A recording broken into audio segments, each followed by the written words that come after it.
Otra vez la violencia juvenil, otra vez el debate sobre la responsabilidad penal del menor y otra vez una víctima que hacía su trabajo. María Belén, de 35 años, será la educadora social en ese piso de cumplimiento de medidas judiciales de menores en Badajoz.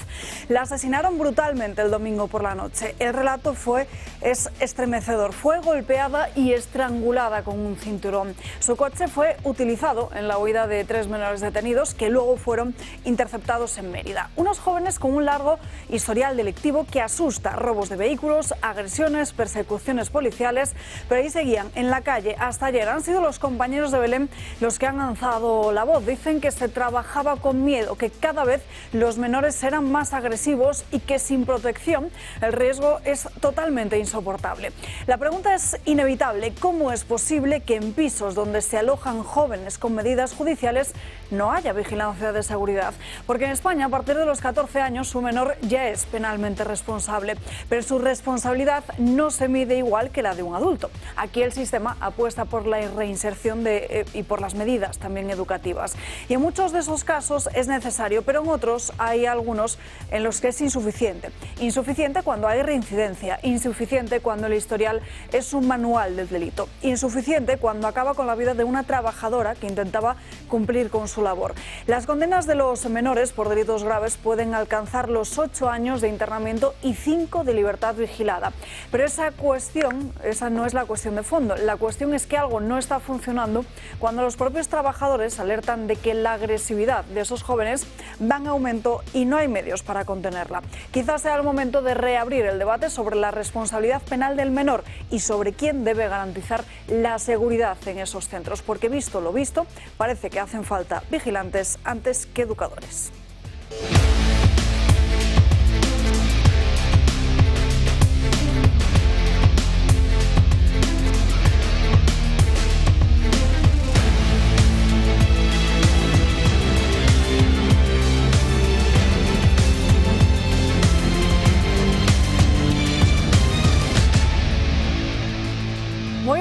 Comenzamos este martes, día 11 de marzo, aquí en Dando Caña, recordando que en el santoral del día de hoy celebramos Santa Aurea de San Millán. Muchísimos asuntos encima de la mesa, pendientes como todos los martes de la rueda de prensa tras el Consejo de Ministros y sobre todo pendientes de lo que se aprueba precisamente en esa mesa. De hecho, mañana ya les adelanto que Pablo Cambronero nos va a desgranar quiénes son los grandes agraciados del día de hoy. Mientras tanto, estamos muy pendientes de lo que está sucediendo en Rumanía, también de cuál puede ser el futuro de Ucrania, porque ya saben que hace apenas una hora ha comenzado esa reunión entre Estados Unidos y Ucrania en Arabia Saudí para buscar una solución. Muchísimos asuntos encima de la mesa, así que quédense con nosotros a lo largo de estas 2 horas en las que saludamos ya a don Julio Ariza. Muy buenos días.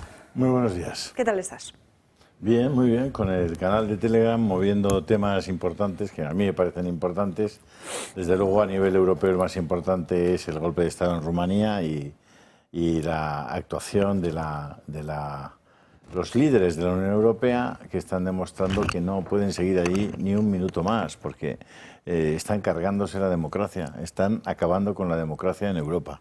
Son muy peligrosos y a quien verdaderamente habría que prohibir que se presentaran y que ocuparan un puesto político es a quien amenaza a los pueblos soberanos en su autonomía, en su capacidad de decidir su propio futuro y su destino. Yo creo que lo de Rumanía es la expresión de uno de los males que infligen a la Unión Europea, al conjunto de los países europeos y a la Organización Europea. Yo creo que es muy tremendo, hay que apoyar a Rumanía, hay que salir con los rumanos. Yo creo que está convocándose una manifestación, creo que para este domingo, no estoy seguro, para el sábado, en torno a la Embajada de Rumanía en Madrid, y que hay que ayudar y apoyar al pueblo rumano, porque primero vinieron a por, luego vinieron a por y al final vinieron a por nosotros. Es que eso puede pasar en España. Con estos líderes de la Unión Europea, eso puede pasar en España. Y la gente tiene que saber lo que está pasando. Y tiene que saber que pasado mañana podría ocurrirnos a nosotros y estaríamos muy jorobados y muy atados de manos si ahora nosotros no respondemos y apoyamos a nuestros amigos rumanos. Continuamos con el comentario de Josep María Francas. Muy buenos días. Muy buenos días. Sí, yo voy por otro lado. Estoy absolutamente de acuerdo con Julio, que ahora mismo es un golpe muy potente y que desvirtúa todo lo que tenía que haber sido la Unión Europea, que ahora mismo es otra cosa, ¿no? Pero yo iría con el tema del fenómeno este tan de moda que es el relato famoso que hay ahora, ¿no? Por el tema de Mazón. Ayer la jueza de Paiporta pues, ha citado como investigada a la consejera y da a entender en el auto de que no va a Mazón porque ahora mismo no puede, porque como sería un aforado, tendría que hacer el salto típico de jurisdicción y perder el caso, ¿no? Entonces de lo que se trata en realidad es de no perder el caso.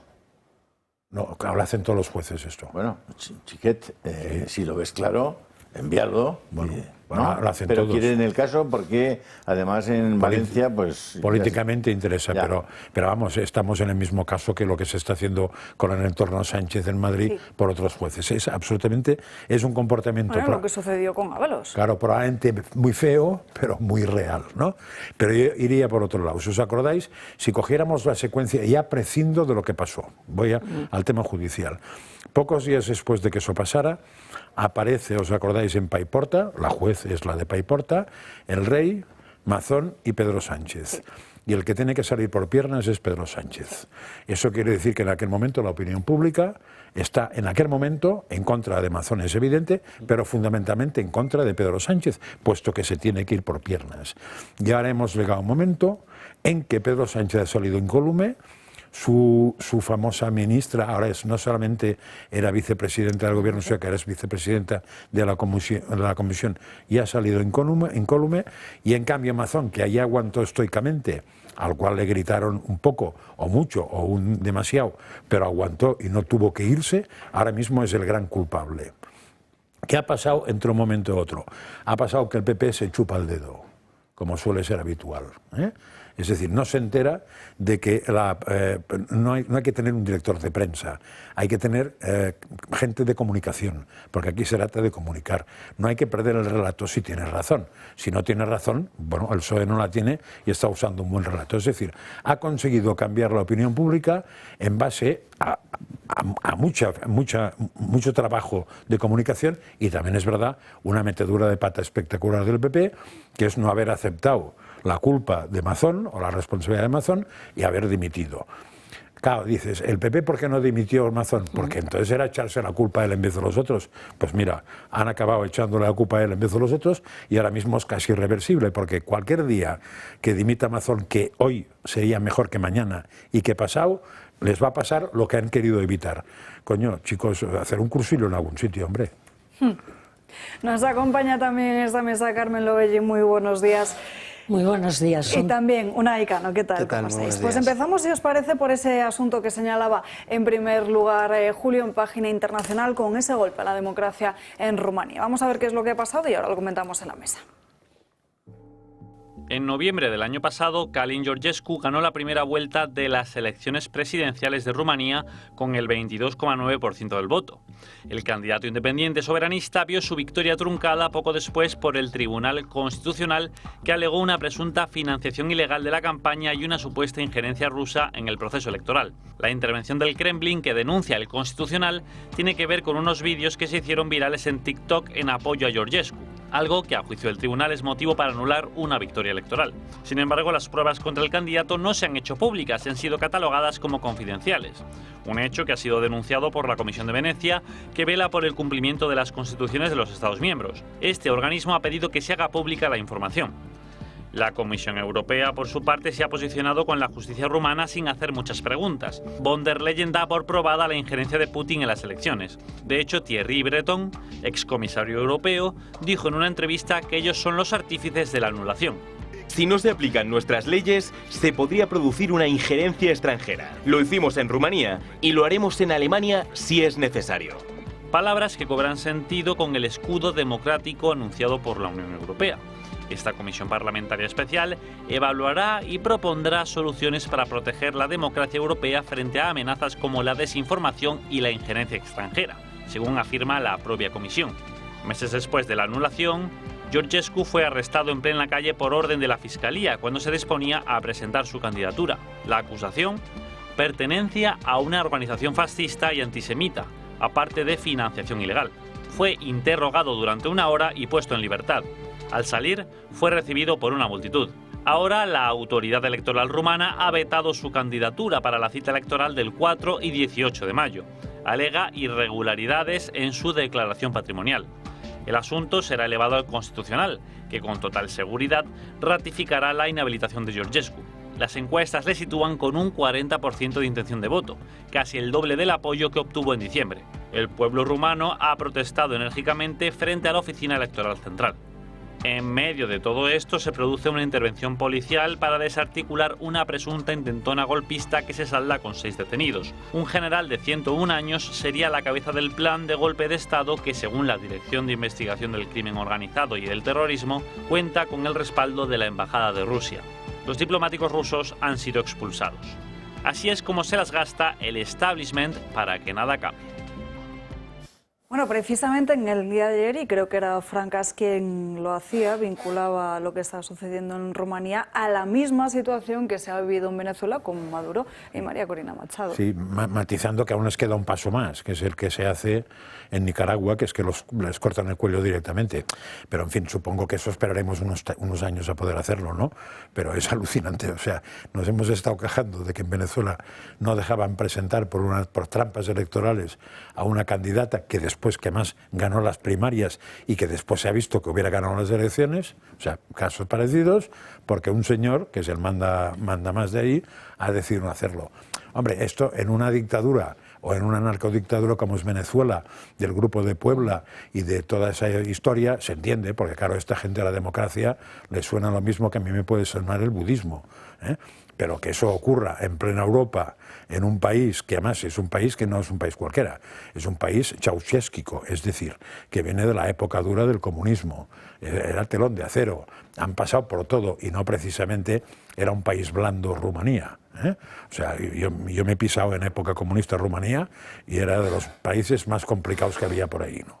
Entonces, claro, esta gente no, supongo que no entiende que se ha abrazado al lado bueno, al sector bueno de la historia, y le dan bofetadas de ese estilo. Pero es que, como dice Julio, me parece que la Unión Europea ha tocado techo en su incapacidad mental de entender la democracia y de practicarla. Y eso acabará muy mal, acabará que mandaremos a la Unión Europea a freír espárragos a mitad de ciudadanos. Carmen. Sí, lo que además preocupa es el comparar. Resulta que en Venezuela se vive una falta de democracia total, injerencia continua en la oposición, el no dejar que se presenten los líderes de la oposición, y luego pues callamos ante la toma de posesión del presidente de Venezuela, el señor Maduro. Ahí continúa permanentemente, y como estamos comentando aquí, en un país europeo, democrático, respetemos lo que dice la democracia. Y un factor fundamental en la democracia es que toda persona tiene derecho a elegir, pero también a ser elegida. Y por tanto, si ha sido elegida, no hay razones y recurrir a una posible injerencia y no averiguar, pero aparte de eso, esa posible injerencia no movilizó los votos de los rumanos. Y estamos viendo esos movimientos en la calle tan grandes que no termina bien, por desgracia. Sí, yo creo que es un atentado contra la democracia, y realmente me preocupa que estén utilizando a Rumanía como un campo de experimentos, ¿no? Como un laboratorio de lo que quieren hacer, ¿no? En Europa en los próximos años. Creo que además este proceso, ¿no? Autoritario que se está llevando a cabo desde una serie de élites europeas o de líderes burócratas se está acelerando mucho con la llegada de Trump en Estados Unidos, ya que consideran que ahí puede haberse abierto otro frente. Y donde más se ve sobre todo es en aquellos países que, como bien ha mencionado Francas, provienen del comunismo o fueron parte de la Unión Soviética, ¿no? Que es también donde figuras como por ejemplo el filántropo George Soros más establecieron sus fundaciones y sus ONGs que tanta influencia están teniendo. De hecho, en Gaceta contábamos recientemente que escasos días antes de la anulación de la candidatura de Georgescu, George Soros y sus fundaciones se reunieron con el gobierno rumano para tejer una estrategia que tratase de limitar la influencia que estaba teniendo este candidato soberanista en las redes sociales, ya que él es conocido allí como una estrella en TikTok. Lo que pasa es que, alegando esa supuesta interferencia rusa que supuestamente le ha propulsado en las redes sociales y le ha dado seguidores en TikTok y otras cuentas, si realmente esa injerencia fue lo suficientemente grave como para vetar o como para anular la primera vuelta de las elecciones, lo que no se estaría viendo ahora es que su apoyo se ha duplicado. Es decir, que cada vez son más los rumanos que quieren apostar por esta vía frente a la vía más, digamos, globalista que se defiende desde algunos postulados de la Unión Europea. En estos momentos cuenta con el 44% del apoyo según los sondeos y, sobre todo, se están basando en acusaciones que no han sido probadas. Es decir, no existe ningún tipo de argumento.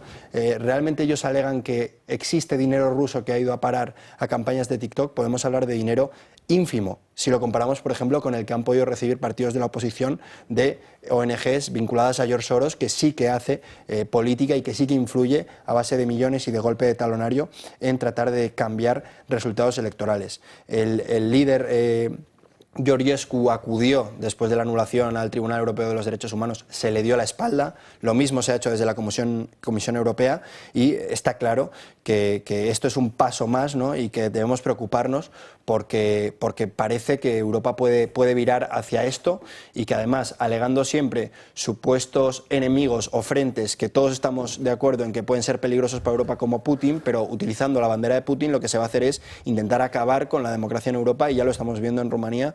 En Ucrania también se está utilizando en múltiples ocasiones y lo acabaremos viendo en todos los países de la Unión Europea.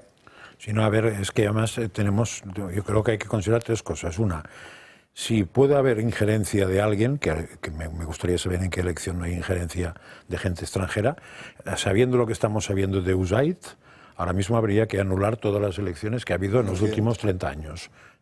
Probablemente las primeras, las de Estados Unidos, de Joe Biden, del señor Biden, para empezar.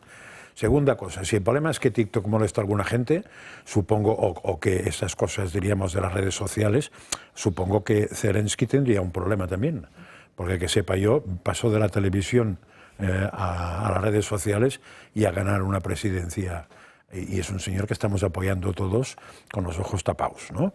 Y por último, tampoco olvidemos que hay precedentes, no tan bestias, pero ¿os suena la intervención de la Unión Europea en Italia para cambiar al presidente de gobierno? Cuando estaba Berlusconi, creo, por ejemplo. Eso ocurrió, ¿eh? Eso ocurrió. O sea que alguna interferencia ya ha habido. Eso sí, con Inglaterra o con Gran Bretaña no se atrevieron cuando hizo el Brexit, ¿eh? Pero si hubiera sido Rumanía, igual o lo hubieran empujado a ejecutarlo o lo hubieran impedido hacerlo. Es decir, aquí, como siempre, y lo decía Julio en el tema de la frase famosa de Bertolt Brecht, que después dicen que no es de Bertolt Brecht, van avanzando a pasitos, ¿no? O sea, con Italia lo que se hizo es un cambio distinto, pues se pusieron todos de acuerdo, pero vamos, muy presionados, porque no puede seguir este tío. Y creo que acabó Draghi siendo presidente de gobierno de Italia, ¿no? Si es que no lo hicieron 2 veces con Italia, que a mí me suena que sí. Bueno, pues ahora han ido un paso más. Bueno, y con Hungría han ido otro paso distinto, que es como no podemos intervenir a mitad de campo electoral, lo que hacemos es quitarte los fondos. Pues es lo mismo. Entonces empieza a ser, o sea, empieza a ser. Quitando, José María, yo creo que lo que nos están quitando es la libertad, la capacidad de pensar, porque nos están cerrando el campo de pensamiento, cada vez es más limitado, porque la información es más homogénea, claro, sí. más cerrada y más sesgada cada vez. Entonces, tú hablas con la gente y ya sabes perfectamente qué te va a decir sobre un tema. ¿Por qué? Porque viene tan dirigida la información y llega por tantos sitios, es tan potente el altavoz que tienen, que a la gente le cuesta muchísimo acceder a fuentes de información alternativas. Y además, lo que te dicen los políticamente correctos es que esas fuentes de información alternativas en el fondo no son más que fakes, bulos, pro-Putins, gente de mal vivir y mal morir. Entonces, ya la gente no solamente tiene una sola idea de la realidad y una sola interpretación de la realidad, sino que además, de entrada, rechaza por miserable, por falso, por tal, descalifica completamente a los que tienen simplemente un pensamiento alternativo o un razonamiento alternativo. Entonces, Claro, eso es muy difícil de combatir. Muy difícil de combatir. Hay una esperanza, ¿eh? La gente joven no está ahí. La gente joven está chupando información de unos sitios. Yo no digo que no haya esperanza. Son los sitios que quieren limitar también. Por ahí vendrá el golpe. Cambiar. Exacto, es decir, es cuestión de buscar unos cuantos TikTokers o YouTubers o compañía y ver lo que están creciendo y quién nos sigue. Y siempre hay esperanza, ¿no? Es que hace 10 años no lo hubiéramos tenido, ¿eh? Pero hoy es muy complicado. Hombre, sí, claro, muy complicado. Vas en contra Ahora de los mismo, de arriba. fíjate, el tema del ejército europeo. Van y nos dicen directamente, además sin anestesia, en 24 horas, deciden ante una situación muy concreta, deciden que hacen falta 800.000 millones de euros para hacer un ejército europeo. Y tú dices, a ver, aquí tenemos cubiertas nuestras fronteras, el ejército lo estamos utilizando para que no nos invadan cada día 2 o 3 mil personas la costa de Murcia, de Almería, de Baleares o de Canarias. ¿Estamos utilizando nuestro ejército para eso? Para nada. No, ¿verdad? No existe el ejército. En los cuarteles. Perdona, Alba, dime. Que como veo que ya te estás adelantando en los temas, vamos a hacer la primera pausa de publicidad del día de hoy y a la vuelta seguimos hablando de este y de otros asuntos. Unos minutos y aquí les esperamos. ¿Sabían que la Organización Mundial de la Salud advierte de los riesgos sanitarios de beber agua desmineralizada? ¿Qué quiere decir esto? Pues parece ser que beber aguas de muy baja mineralización o muy bajo residuo seco no es muy bueno. Y nos han estado contando permanentemente todo lo contrario. Menos mal que Agua Sierra Cazorla nos informa de todo esto adecuadamente. Un ejemplo, tomando 2 litros de Agua Sierra Cazorla aporta al organismo en torno al 30% de las necesidades de magnesio. Creo que saben de sobra las bondades de este mineral. Agua Sierra Cazorla tiene 41 miligramos por litro de magnesio, 401 miligramos por litro de bicarbonato. El bicarbonato tiene un gran valor digestivo, además de ser un gran alcalinizante. De ahí que Agua Sierra Cazorla tenga un pH de 8,1 y tan solo 1,3 miligramos de sodio por litro. Creo que no existe otra igual. Saben que además elaboran con la base de esta misma agua refrescos de naranja y limón sin gas y sin azúcar, sin duda los más saludables para la familia. Y también la bebida isotónica EO2 con muy poco azúcar, la idónea para los deportistas profesionales. Ya saben qué agua deben beber. Agua Sierra Cazorla, no lo duden.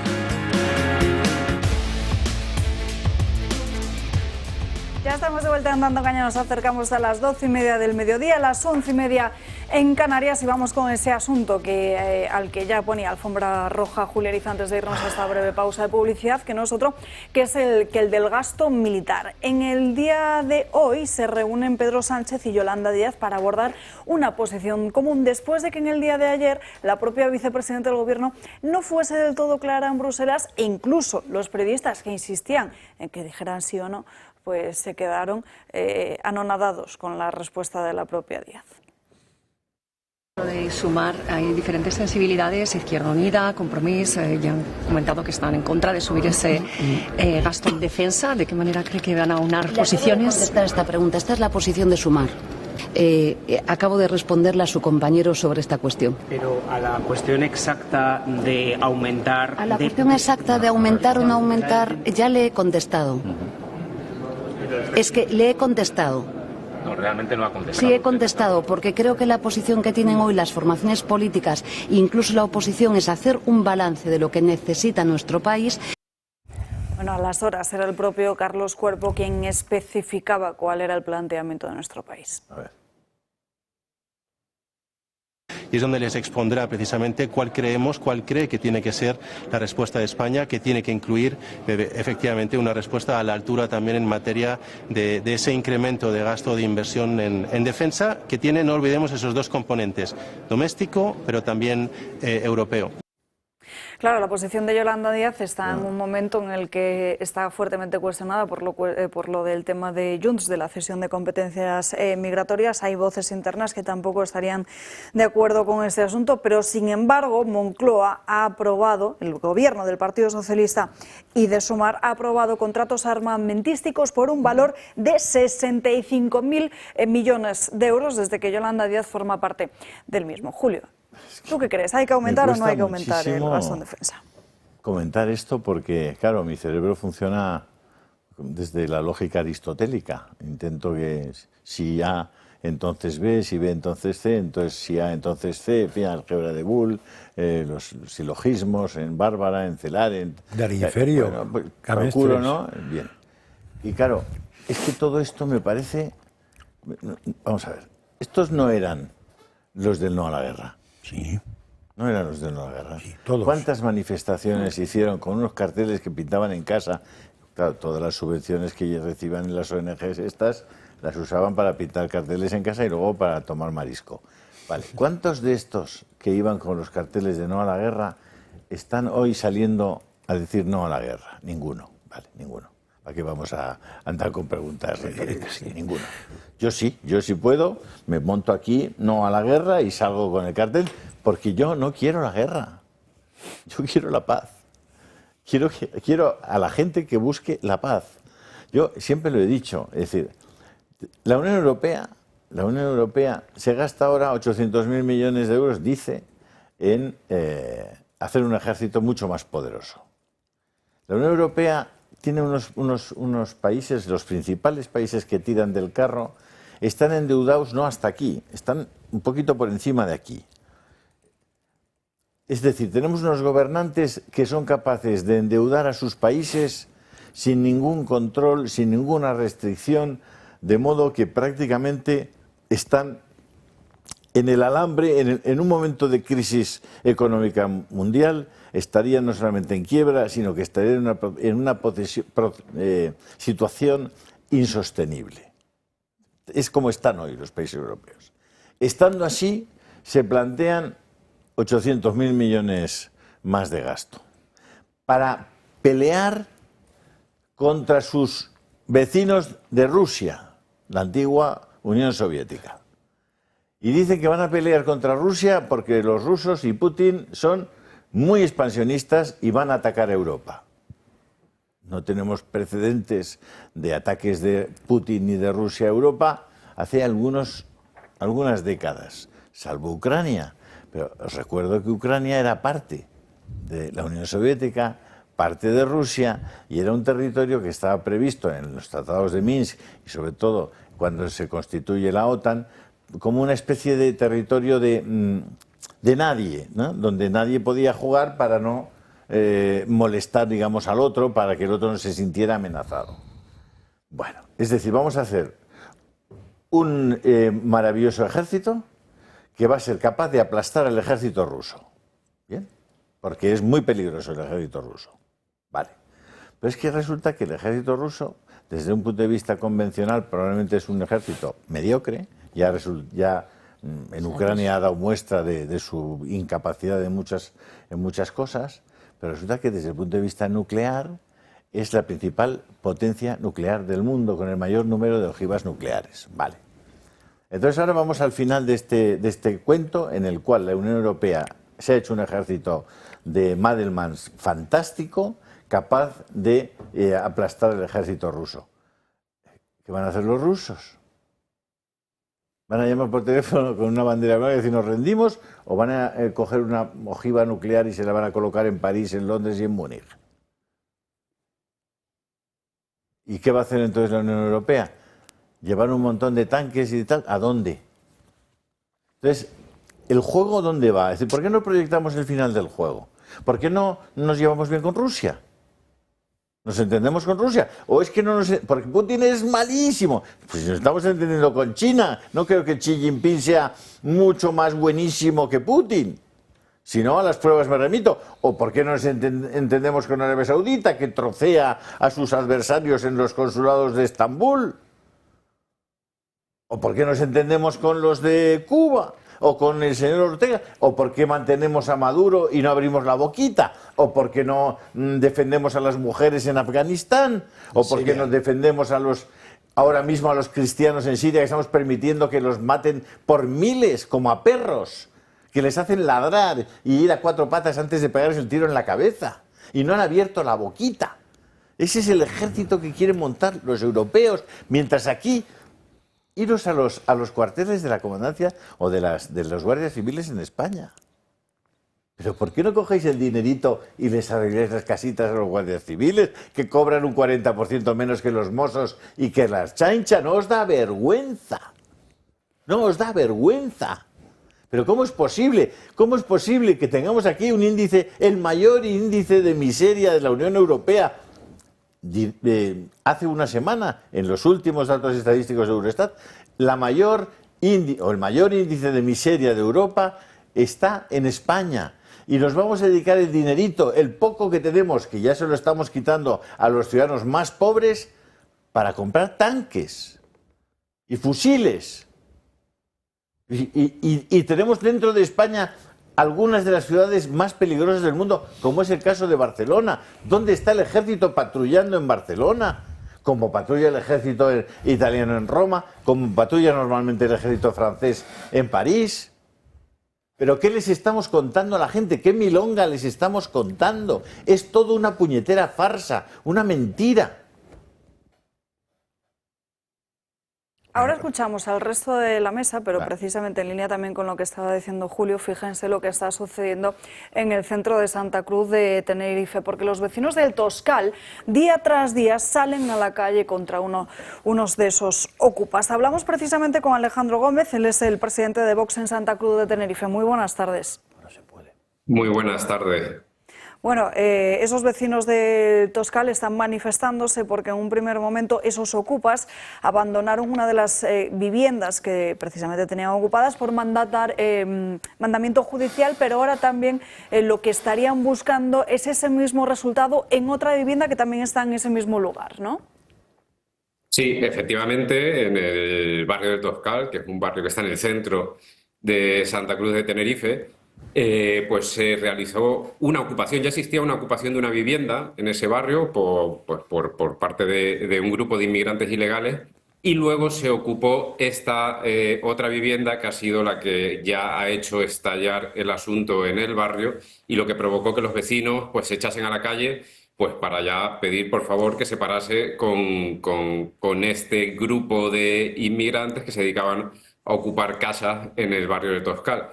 Esta casa, pues efectivamente por mandato judicial, pues tuvieron que desalojar los ocupas. Sin embargo, pues se han incorporado a la otra casa que ya está ocupada en ese mismo, bueno, a dos calles, a escasos 100 metros de la casa que han desalojado. Y entonces efectivamente el problema es que ya los vecinos, pues ante esa sensación de inseguridad, ¿no? Porque son un grupo de inmigrantes que se han enfrentado a la gente, que en esas caceroladas que de forma espontánea han organizado los vecinos todos los días a las 9 de la noche, pues se les enfrentaban con gestos obscenos, grabándole con los móviles. Es decir, una situación muy desagradable porque nosotros hemos estado allí y lo hemos visto, hemos vivido cómo se enfrentaban ese empoderamiento, pues lógicamente por el amparo de estas situaciones de ocupación por parte pues de la nefasta ley que tenemos, que protege más al ocupa que al propietario. Pues desde luego eso, se han echado a la calle y esto les ha estallado en las narices pues al gobierno municipal. ¿De cuántos ocupas estaríamos hablando? Pues en torno a 6, ¿vale? Es verdad que van yendo y viniendo. Hace unos meses ya había un grupo de ocupas, también inmigrantes ilegales, que de repente de la noche a la mañana desaparecieron. Ese grupo era mayoritario, en torno a unos 10, pero eso se ve que van yendo y viniendo. O sea, al final esto es consecuencia del efecto llamada. Si existen esas casas disponibles, existen disponibles en el sentido de que estos inmigrantes ven y comprueban que hay casas que están deshabitadas, porque lo que hicieron era poner chicles en las cerraduras, de forma que ellos pasaban 2 o 3 días después, y el chicle permanecía en la cerradura, pues significaba que la casa estaba vacía. Pues obviamente pues se produce un efecto llamada que hace que grupos de inmigrantes pues acudan a esa zona a ver qué casas están desocupadas. Ha hablado también de diferentes hechos delictivos, de vandalismo, en definitiva. No sé si han sufrido o han sido testigos estos vecinos de algún episodio que tenga que ver con el narcotráfico o con las drogas. Sí, o sea, a ver, esto ha generado inseguridad. Ha generado inseguridad, ¿no? Porque es verdad que ahí el Ayuntamiento de Santa Cruz, en boca de la concejal del distrito, pues hablaba de sensación de inseguridad, ¿no? No es una sensación de inseguridad, ¿no? Es una situación de inseguridad porque efectivamente, oye, pues se genera primero el malestar, porque son personas que tienen ese carácter agresivo, insisto, yo lo he visto, lo hemos visto compañeros del grupo municipal del ayuntamiento, que hemos estado en esas caceroladas, y luego también, claro, nos estamos centrando en el barrio del Toscal porque es el tema que ha saltado a los medios de comunicación, insisto, porque los vecinos hartos han salido a la calle. Pero es que si nos encontramos con otras situaciones similares en otros barrios distintos de Santa Cruz, ¿no? Podemos hablar del barrio de la Salud, donde también existen varias casas ocupadas y efectivamente pues con pues trapicheo, ¿no? Con el menudeo. Existen también en la zona del albergue municipal hace pues en torno a un mes que también los vecinos se quejaron porque se estaba produciendo esa situación de trapicheo y efectivamente hay imágenes en las que se ve que en alguna ocasión ese albergue municipal, en vez de destinarse a los vecinos de Santa Cruz de Tenerife que están en una situación de vulnerabilidad y que necesitaban un techo para dormir, han sido alojados grupos de inmigrantes, ¿no? Entonces, esto no es un fenómeno solo del barrio del Toscal, ¿eh? O sea, aquí en Santa Cruz de Tenerife esto se produce en otros municipios y por eso, o sea, lo que hay que es contextualizar por qué es noticia esto ahora, y es porque han salido los vecinos a la calle. Pero yo también quiero recordar que ya el Grupo Municipal Vox en el Ayuntamiento de Santa Cruz de Tenerife advirtió en el pleno del Ayuntamiento en el último trimestre del año 2023 que se estaba produciendo un incremento de las ocupaciones ilegales en el municipio. Y nosotros presentamos una moción solicitando pues la creación pues, de una oficina de apoyo a las víctimas de la ocupación ilegal de viviendas, precisamente siendo conocedores pues, de esta injusta ley que hace que el propietario tenga que actuar en un plazo corto de tiempo, de forma inmediata, para poder salvar su propiedad. Y sin embargo nos encontramos también con el rechazo de los tres grupos políticos que se encuentran en el ayuntamiento, ¿no? El Partido Socialista, el Partido Popular y Coalición Canaria, ¿no? O sea, es decir, esto no es un fenómeno nuevo en el municipio, es algo que ya viene desde hace tiempo. Y hay otro dato que también nosotros ponemos encima de la mesa con frecuencia, que es el aumento de la criminalidad en el municipio de Santa Cruz de Tenerife, ¿eh? Mientras que, y estos son datos que ofrece el Ministerio del Interior, el balance de criminalidad del último trimestre del año 2024, mientras que en España la criminalidad pues, ha descendido un 0,1%, si nos venimos al municipio de Santa Cruz de Tenerife estamos hablando de que se ha incrementado en el año 2024 respecto al año 2023 en un 13,3%, ¿eh? Y tenemos municipios en la isla de Tenerife, Adeje, donde también recientemente ha habido un problema de ocupación ilegal por parte también, en este caso, de inmigrantes ilegales, donde ha habido incluso agresiones. En Adeje estamos en un incremento de la criminalidad del 30%. En La Orotava, que ya este verano también se produjo ese fenómeno del efecto llamada por parte de inmigrantes ilegales, que en el casco histórico del municipio de La Orotava ocuparon varias viviendas. También ahí estamos en torno al 30% de criminalidad. Es decir, o sea, esto yo a mí sí que me gustaría que no es un tema del barrio del Toscal. Esos datos de inmigración ilegal están precisamente vinculados con ese aumento de criminalidad en nuestros barrios. Alejandro Gómez, muchísimas gracias por atendernos en esta mañana y también esperemos que esto sirva de altavoz para que muchos otros vecinos que estén viendo también o que se estén viendo silenciados precisamente y que ninguno de sus grupos esté realizando nada, pues para que vean que finalmente como esas protestas en las calles sí que tienen un resultado. Un abrazo. Muchísimas gracias. Buenos días. En fin, Francas, preguntarte sobre ese asunto que estabas poniendo antes, Julio, de cómo sobre el aumento del gasto en defensa. ¿Qué opinas tú? A ver, yo lo que opino es que un país tiene que tener gasto de defensa ordinario, normal. Y que la pertenencia a la OTAN nos obligaba a dedicar un 2% a la defensa, que había que haberlo hecho. Y que si la defensa se orienta bien, no es mala cosa. De hecho, probablemente Estados Unidos, parte de su poderío económico, viene por las investigaciones que se hacen en los sectores de defensa. Recordemos que Internet, por poner un ejemplo bien tonto, es un tema que nace en la defensa de Estados Unidos, ¿no? O sea que eso no es un problema. Pero eso sería un trabajo ordinario, ¿eh? Y no se trata de comprar tanques, se trata de fabricar cosas, ¿eh? De que cada país se especialice en fabricar algo. Que Europa tiene que tener ejército, bueno, tengo mis dudas de que tenga que ser Europa. Siempre he entendido que Europa, o una parte importante de Europa, estaba en un sitio que se llama OTAN, que yo pensaba que se dedicaba justo a eso, a lo del ejército, con lo cual sería más normal que las inversiones fueran por un tema de OTAN. También se sabe que es muy imposible tener un ejército de países heterogéneos, un ejército común. Lo que no es imposible es especializar, pero eso ya sería cómo organizar la cosa. Ahora, lo que explica Julio, que parece reducido, es un poco reducir al absurdo el tema, pero que queda muy claro. Es decir, si tenemos que tener un ejército para enfrentarnos con Marruecos o con las invasiones africanas, pues hombre, podríamos tener un ejército en Europa para parar eso.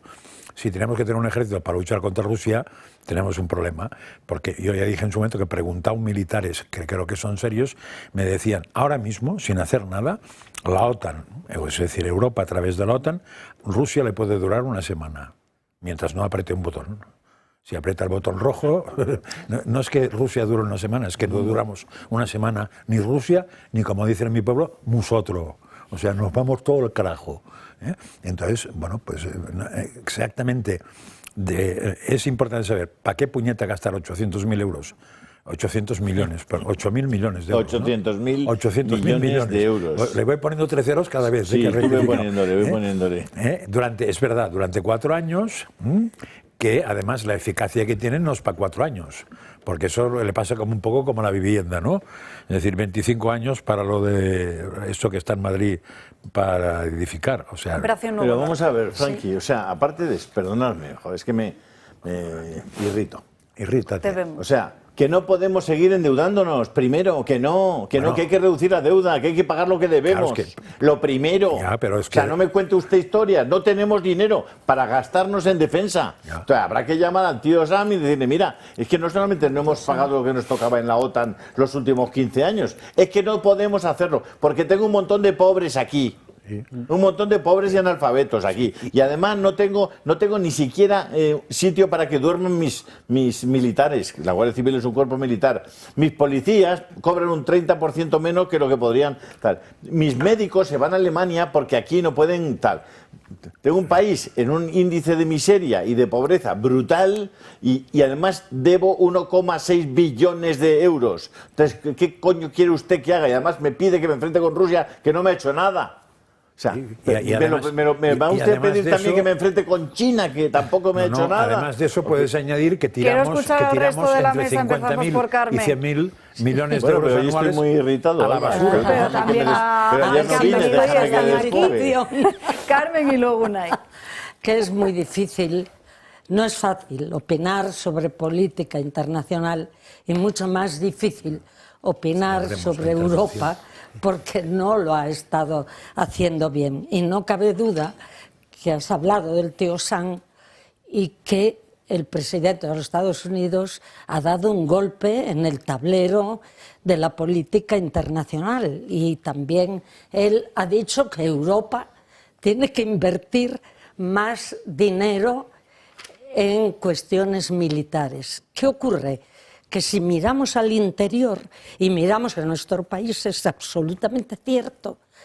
Todo lo que está diciendo Julio, y aún podríamos añadir más, que tenemos un presidente que en un momento determinado dijo que no se necesitaba Ministerio de Defensa.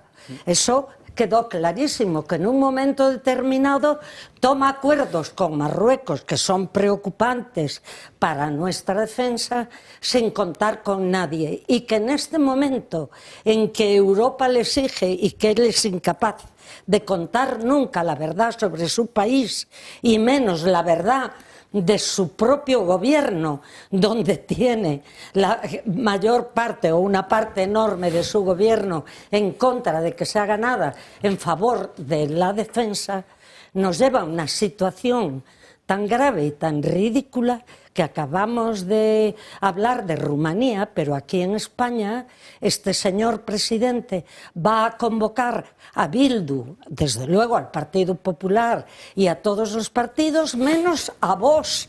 No convoca a Vox a una reunión que exige pactos de Estado y que exige, desde luego, un acuerdo a nivel parlamentario. Para mí es tan difícil el tema de la guerra y que, sabiendo que hoy tenía que venir aquí, me dediqué a buscar sobre todo cuestiones que hablaran de paz. Podríamos encontrar 20.000, pero yo me he quedado con alguna de algún presidente de los Estados Unidos. Por ejemplo, George Washington dice: estar preparado para la guerra es uno de los medios más eficaces para conservar la paz. Y, por ejemplo, Roosevelt: no basta con hablar de paz, lo importante es creer en ella y trabajar para conseguirla. Y podríamos seguir con más presidentes americanos. Por tanto, aquellos que hoy, moviendo la opinión pública hacia el lado que les parece, se dedican a decir: no, es que lo que está haciendo Trump, mientras esté buscando la paz, no estará haciendo nada negativo. Pero qué paz, pero dejemos de estar aquí, parecemos los chimpi-yumpi estos con vestidos de naranja. ¿Qué paz tenemos en España? ¿Tenemos paz en España? Por eso, aquí no la hay. No. Vamos a ver, si yo soy un padre en Cataluña, ¿puedo llevar a mis hijos a un colegio a que estudien en español? No, ¿verdad? ¿Y eso es paz? No. ¿Eso es paz? O sea, yo en Cataluña tengo derecho a hacer una vida en la que lo público también pueda confiar en mí, en mi empresa, en mi despacho de abogados o en mi esto de arquitectos, si soy de derechas o si soy españolista. O sea, yo que estoy marcado por TV3 constantemente, donde estamos excluidos de cualquier espacio público, los que no pensamos como ellos, ¿qué paz hay aquí? ¿Qué es la paz de cementerio? La paz en la que si hay paz solo si me callo. Hay paz solo si opino igual que tú. Si no, oye, olvídate de la paz. Eres homófobo, racista, tal, y además te tienes que morir. ¿Pero qué es esto? Riquiña, ¿qué es esto? Unai. Sí. Y además, por lo que estábamos comentando en el tema anterior, el nivel de seguridad también en España está alcanzando índices nunca antes conocidos, y yo soy algo más joven, pero quizás los que habéis vivido más sí que podéis confirmar que antiguamente quizás la tranquilidad que había, ¿no?, para salir a ciertas calles en este país no es para nada la que hay ahora, y que el índice de delincuencia, tanto a nivel de delitos, de robos, hurtos, violaciones, también se ha multiplicado. Incluso hay quien habla de que se está sufriendo una invasión en España, y sin embargo tenemos a nuestro gobierno que parece que a base de chantajes está constantemente teniendo que ceder a Marruecos, y Marruecos lo que está haciendo es devolvernosla metiéndonos inmigrantes a través de la valla. Todo esto rompiendo evidentemente acuerdos como el que teníamos con Argelia para importar su gas, que también nos han dañado mucho.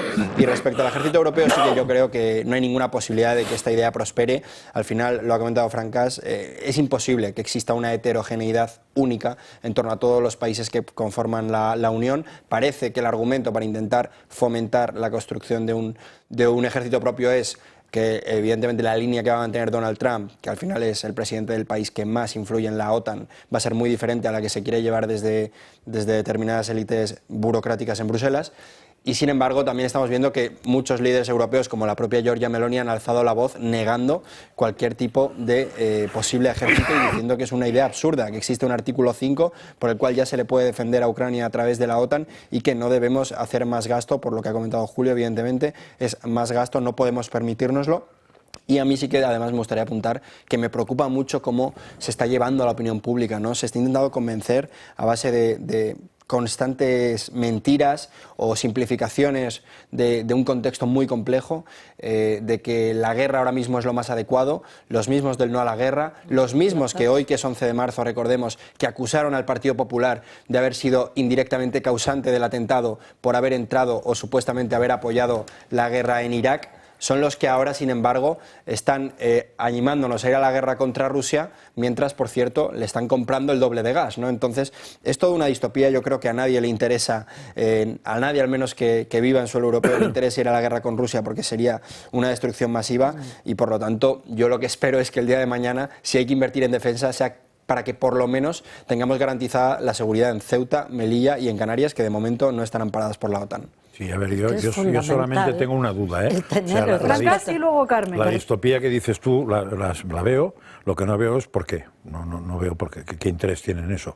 Solo veo un posible interés que supongo que es fruto de mi imaginación post-alcohol, que es que la Unión Europea pretenda comprar armas a Estados Unidos para tener tranquilo a Trump, y entonces esa es la inversión.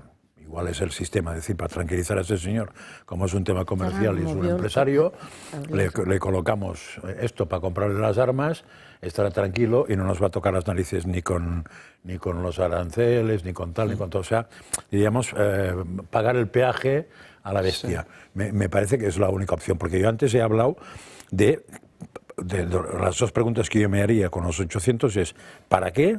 Yo lo he hablado, y después de dónde sale, y ahí lo ha hablado Julio.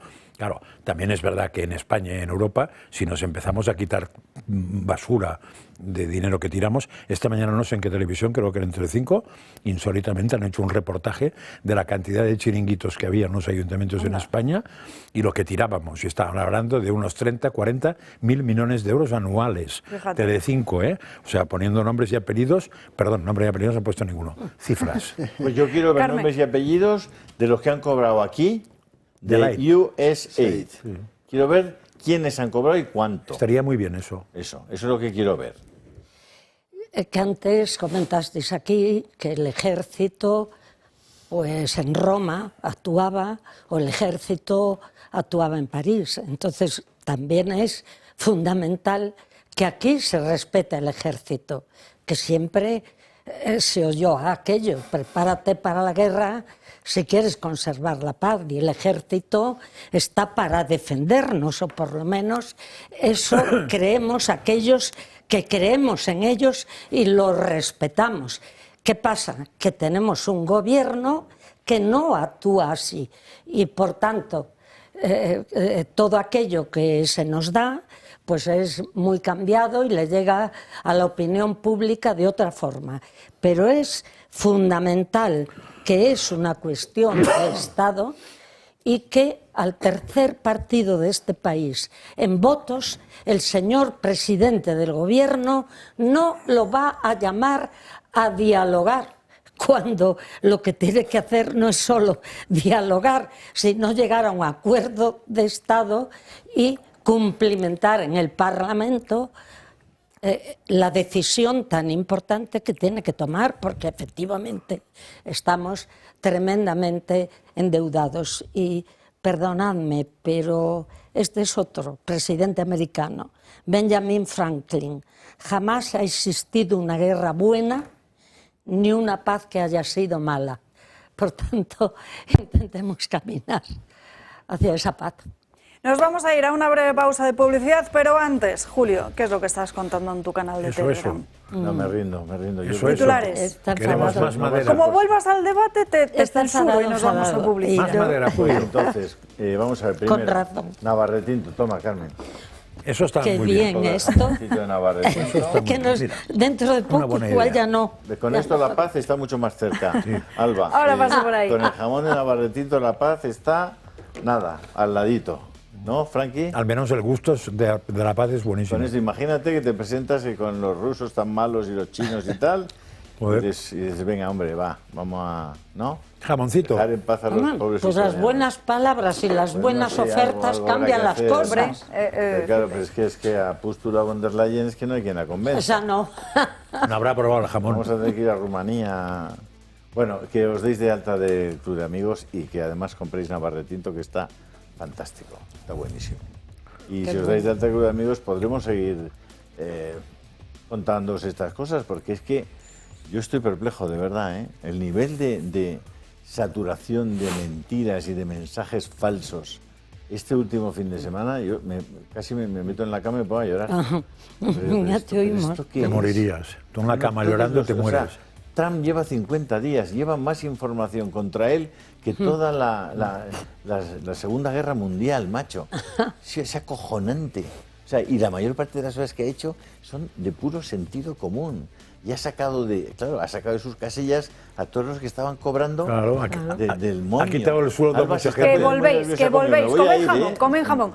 Nos vamos a pausa de publicidad, pero también, como ven, cada mes la factura de la luz sigue aumentando. Para muchas familias y jubilados estos costes son una preocupación constante.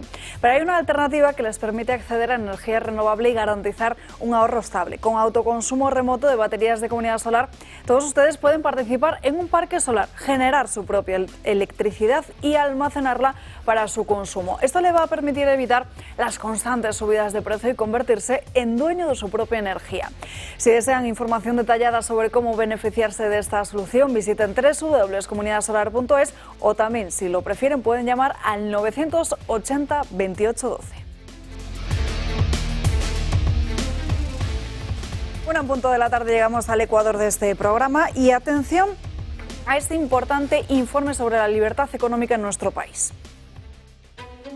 No son pocas las veces que hemos escuchado a miembros del Gobierno de España asegurar que la economía va como una moto, como un cohete, que España es prácticamente un ejemplo económico. ¿Pero esto realmente es así? Muchas otras veces se ha demostrado que no, pero ahora ha sido un estudio de la Fundación Heritage la que le ha dado un toque de atención al Ejecutivo de Pedro Sánchez. Esta fundación cada año publica un informe sobre la libertad económica de cada país y la de España deja mucho que desear. Nuestro país se encuentra en el puesto número 53. Por detrás de otros como Rumanía, Malasia o Jamaica. Es catalogado como una economía moderadamente libre, estando muy por debajo de la media europea. Aunque ha aumentado 3 puntos con respecto al mismo índice pero del año anterior, la economía española se encuentra en el puesto número 29 de los 44 países europeos analizados. Este informe destaca que el progreso hacia una mayor libertad económica ha sido desigual, destacando negativamente la libertad fiscal y sobre todo el gasto público. Es conocido que España cuenta con una gran deuda pública, que asciende al 105% del PIB, un factor que, según el informe, debería ser una señal para reformar la gestión financiera. Se destaca también lo restrictivas que continúan siendo las regulaciones laborales y la gran inflación con la que cuenta España. Este estudio corona Singapur como la economía más libre, seguida de Suiza, Irlanda y Taiwán. Un estudio más que demuestra que realmente la economía española ni es libre ni va como un cohete. Bueno, una de las cuestiones que señalan precisamente en este informe es ese aumento del gasto público con una deuda que además no deja de crecer. Ya, pero fíjate que nos han colocado de 40 países, creo que el 20 y pico, ¿no? Estamos muy bien, porque si en paro somos el último, en paro juvenil el último, en índice de pobreza el último, en eso no somos el último, o sea que hay que reconocer que tenemos una... Bien, estamos como África ya, está bien. Es ironía, pero en fin. Pero cuando habla el presidente, de que vamos también ante los suyos y con todos sus medios de comunicación, el relato que transmite es otro. Por eso es tan importante decir la realidad. Si ha llegado a decir tenemos que defender a Europa, España tiene que defender a Europa. Yo el otro día recordé, porque me lo pasó José Ramón Riero, creo que lo dije ayer, que este año, entre enero y febrero, hemos gastado, o sea, nos hemos endeudado la mitad que todo el año pasado. Imagínate. Eso sin contar el famoso gasto militar, que sería pasar a habernos endeudado el 75% de todo el año pasado, en 2 meses, ¿eh? O sea que vamos a toda velocidad. He visto unas pistolas de agua aquí al lado en un chino. Joder, que nos van a venir, vamos, como vengan los... Más agua hoy. Aquí... Salimos con la pistola de agua, que no les gusta nada el agua. Además, a los rusos. A los rusos no les gusta mucho el agua, les gusta más el vodka. Sí, pero aguantan todo, ¿eh? Más el vodka. Agua, nieve, el vodka es para aguantar todo. Por eso te digo, pero unas pistolas de agua, tío, además, buen precio. Había una canción de oferta. ¿Dónde vas, carpintero? ¿No? Con ese hacha, yo me voy a la guerra para pararla. De verdad, ¿eh? O sea, analizas un poquito todo y es tan surrealista. A mí ya solo me da ganas de hacer alguna broma, de reírme, de tal. Pistola o sea, ver de a la Úrsula esta en 24 horas decir que hay que gastar 800.000. Ha dicho, a ver, 700. No, 500, no, 900, nada, di 800. 800.000 hay que gastar, ¿en cuántos años? 15 años, no, 3, hombre, que es mucho, no, 7 años, en 7 años 800.000. Son 4. ¿Os creéis que todos somos completamente lelos? Son 4 años. De baba, o sea, nos toman por tíos de baba. Y eso sí, a los pobres rumanos que deciden que les gobierne un tío, les cierran el chiringuito. Pero ¿qué os pensáis? ¿Quién os ha elegido a vosotros, machotes? ¿Pero qué os pensáis? ¿Y vosotros vais a llevar el ejército ese? ¡Joder!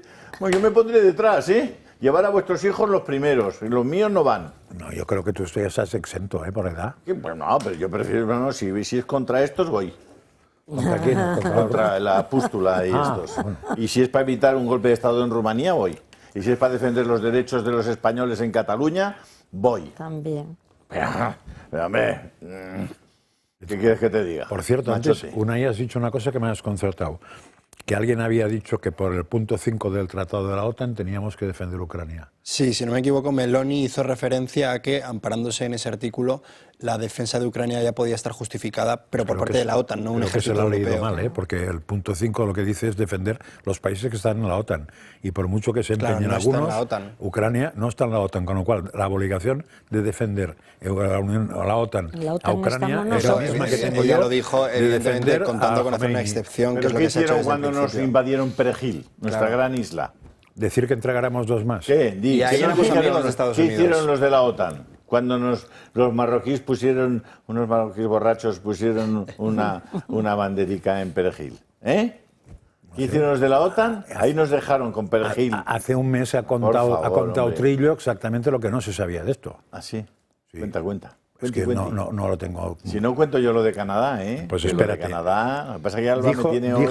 Dijo algo parecido. Lo de Canadá que yo quiero. No, es que hoy está rebelde. Hablamos de la libertad económica y vuelvo a hablar de hombre, que no me pueden venir directamente a decir que se van a gastar 800.000 millones de euros en defensa a un país que está muerto y con un montón de gente pasando hambre. Hombre, ya vale. Escuchemos a Francas, que le hemos interrumpido. Tienen que decirlo, sacamos de aquí, disminuimos el gasto público. Tiene que sacarlo primero que eche a los 1.200 tíos que tienen Moncloa asesorando. Por eso. Y luego a todos los chupas... Lo puede sacar. Que están mamando de lo público y además no van ni a trabajar. Eso es lo que tendría que exigirle. Como que sí que iba a trabajar la chica esta. No, David, su hermano no iba ni a trabajar, macho. La chica esta sí iba a trabajar, lo demostró ayer el señor Puente por la noche. Ya, pero eso estáis adelantando en todos los temas es que y lo de Canadá es tan grave, es que va por tan alucinante, tan grave, tan brutal. O sea, es que ¿qué has tomado hoy? ¿Qué has tomado hoy? Porque vas por libre todo el rato. No es que vaya por libre. Sí, estáis yendo todos por libre. No estáis escuchando ni unos a otros. Y en nuestra casa no están escuchando a nadie, seguro. Alba me ha pedido que dinamice un poco, que estéis muy vale, pues has dinamizado Una mucho, cosa es dinamizar y otra es cosa dinamitar, que es distinto. Creo que ha confundido el verbo. Sí. ¿Quieres terminar tu argumento? No, si puedo contar. ¿Qué argumento? Pues el que está hablando hasta que la habéis interrumpido. Oye, llama a Trillo y que te lo explicará a ti. Venga, cuéntalo, anda, cuéntalo. Es que no pues mientras se relajan un poco los ánimos, vamos con otro asunto y saludo al próximo entrevistado porque este tema ha causado mucho revuelo y ha abierto un debate del que en otras ocasiones habíamos hablado, que es esa posible reforma de la ley del menor. La provincia de Badajoz sigue en el día de hoy muy conmocionada después de lo ocurrido en estas últimas horas con el asesinato a una educadora social de 35 años, natural del municipio de Castuera. Fue agredida mortalmente en la vivienda en la que trabajaba por esos menores residentes, 2 chicos de 14 y 15 años. Esas primeras pesquisas apuntan además a que la educadora pudo ser asfixiada con un cinturón. Rápidamente muchos de los compañeros organizaban una manifestación, una especie de concentración para poder denunciar la situación en la que están viviendo y precisamente esa agresividad de los menores que no deja de aumentar, dicen, y es cada vez peor. Cada vez los menores son más agresivos y pedimos que estemos más protegidos, que haya más medidas de seguridad, más personal para el centro, porque así no podemos trabajar. Lo sentimos muchísimo por nuestra compañera, porque ellos sí que están totalmente desamparados y desprotegidos. No tienen vigilantes, no tienen cámaras de seguridad y al final ha pasado lo que tanto estábamos temiendo todos. un piso. Javier Urra, que fue defensor del menor, muy buenas tardes. Muy buenas tardes, muy buenas tardes. Bueno, la situación que hemos visto es desde luego horrorosa y ha vuelto a abrir este debate, como decíamos. De hecho, es que uno de esos menores detenidos recientemente cometió hasta unos 37 delitos en tan solo un fin de semana. ¿Cómo explica esta reincidencia y cuáles considera que son las medidas que se pueden tomar? Porque hay muchos que en estas últimas horas, a raíz de esto que ha sucedido en Badajoz, dicen si un delito es el que cometería un adulto, la condena también debería ser como un adulto. ¿Qué opina usted? No, muy buenas. La primera, no, categóricamente no. Una cosa es un adulto y otra cosa es un menor. España firmó y ratificó la Convención de Derechos de la Infancia y una cosa es un menor de 18 años y otra cosa es un adulto. ¿Es consciente de lo que hace? Sí. Con 7 años un niño sabe lo que hace. ¿Es imputable en España de los 14 a los 18? Sí. Se puso la ley en marcha estando gobernando José María Aznar y teniendo muchísimos problemas con la Kale Borroka. Veníamos del tribunal tutelar, se tutelaba. Hicimos una ley que es orgánica y que es penal. Por cierto, aprobada por unanimidad. 25 años después no se ha cambiado la ley. Se sanciona de 14 a 16 años con un máximo de 6 años de privación de libertad. De 16 a 18 con 8 años. ¿Es mucho tiempo? Pues naturalmente que para los compañeros, para la familia o para los ciudadanos, no. Para los expertos en menores, sí, porque si no, se animaliza. ¿Cómo funciona el sistema? El sistema es que el Poder Judicial puede poner la medida judicial que considera. El juez escucha al abogado, el fiscal, el equipo técnico. Ahora bien, ¿hay medios suficientes en las comunidades autónomas?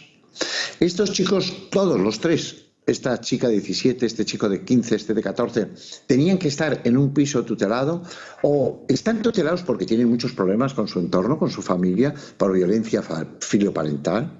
¿Era este el sitio? ¿Se fueron ya? ¿Se fueron al carnaval? ¿Volvieron? ¿Habían consumido? Problema primero, no puede haber una educadora sola, nunca. Ni por la mañana, ni por la tarde, ni por la noche. Eso tiene un costo económico, porque para tener a 4 chavales en un piso necesitas tener 5 profesionales. Si necesitas 2 por turno, son 10 profesionales para 4 chicos. ¿Cuál es la pregunta fácil para la sociedad? ¿Hay que endurecer la ley?